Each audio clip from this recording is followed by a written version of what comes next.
दूसरी तरफ भारत और पाकिस्तान में मुज़ाकरात जारी हैं, खबरें इस तरह की है। और ये जो बातचीत है ये ट्रैक 2 डिप्लोमेसी कही जा रही है। लेकिन भारत सरकार का जो ऑफिशियल वर्जन इस पर है कि जो भी लोग मुलाकातें कर रहे हैं, नुमाइंदगियां हो रही हैं, बातचीत हो रही हैं, ये कॉन्फिडेंस बिल्डिंग मेजर्स हो सकते हैं, पीपल टू पीपल कांटेक्ट की कोशिश हो सकती है। लेकिन भारत का इसके साथ या भारत सरकार का खास तौर से इसके साथ कोई भी लेना देना नहीं। पहलगाम हमले के बाद भारत और पाकिस्तान के ताल्लुकात मजीद खराब हुए।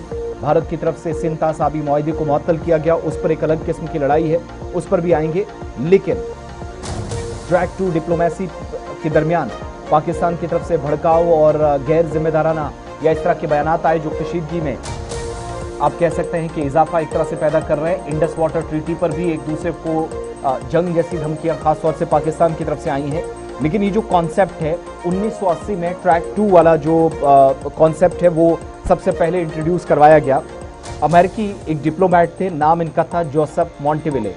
इन्होंने कोल्ड वॉर के दौरान कहा था कि दो मुल्क आपस में लड़ रहे हैं, हुकूमतें या अफवाज आपस में लड़ रही हूँ, लेकिन हुकूमतें की ये भी जिम्मेदारी बनती है कि अगर कोई खूनी लकीर या कोई बॉर्डर बीच में बन जाता है तो उसके आर पार रहने वाले लोगों के रवाबित खत्म ना हो। इंसानी बुनियादों पर इस तरह का फैसला लिया जाना चाहिए। उसके बाद काम ये हुआ कि डिप्लोमेसी, इसको ट्रैक 2 डिप्लोमेसी इसको नाम दिया गया।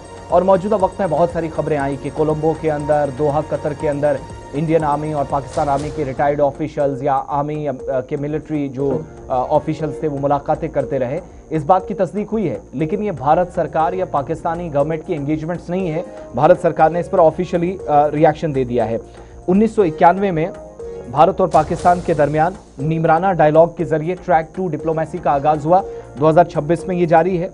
और उस वक्त राजस्थान के नीमराना किले में जब पहली बार मुलाकात हुई तो कहा गया कि अवाम के दरमियान एतमाद साजी के लिए कॉन्फिडेंस बिल्डिंग मेजर ज़रूरी हैं, ऐसे इकदाम ज़रूरी हैं ताकि बहुत सारे या लाखों की तादाद में लोग जो आर पार बिछड़े हैं, कम अज़ कम उनके दरमियान रवाबित को बरकरार कैसे रखा जाए। पुरतनाव सूरत हाल में भी, कशीदगी और जंगी सूरत हाल में भी इस बात को यकीनी बनाने की कोशिश की गई। फिर आगरा समिट में 2001 में डायलॉग इसी तरीके से चले। ट्रैक 2 का ये जो ग्राउंड है वो तैयार किया गया एक फ्रेमवर्क के हिसाब से। लेकिन भारत के मुताबिक खून और बातचीत या खून और पानी एक साथ नहीं चल सकते। एक वाज़ेह मौक़िफ़ है, बंदूक भी आप साथ साथ लाएं और साथ में मुज़ाकरात की बात करें, ये नहीं हो सकता। इधर दूसरी तरफ भारत सरकार का जो ऑफिशियल इस पर वर्जन है, जिसमें विक्रम मिस्री जो खारजा सेक्रेटरी हैं, कि ट्रैक 2 बातचीत ठीक है, अपनी जगह चल रही है, लेकिन भारत सरकार का इस पर ऑफिशियल ये टेक है कि इनका कोई लेना देना नहीं, या कोई ऑफिशियल इसमें भारत सरकार का वो रिप्रेजेंट जाकर करे, कोई रिप्रेजेंटेटिव नहीं है। सारी चीज़ें अपनी जगह, एक तरफ दहशतगर्दाना हमले हो रहे हैं, दूसरी तरफ इन कार्रवाइयों के दरमियान मुज़ाकरात। लेकिन भारत सरकार अभी भी अपने उस मौक़िफ़ पर डटी है जो कुछ वक्त पहले दिया गया था कि खून और पानी या बंदूक और बातचीत एक साथ नहीं चल सकते। तो ये terror and talks can't go together Bharat सरकार का एक वाज़ेह और पुराना मौक़िफ़ है जो मौजूदा वक्त में इंडिया ब्लॉक और माजी में यूपीए कहलाता था, उस वक्त के मौक़िफ़ था।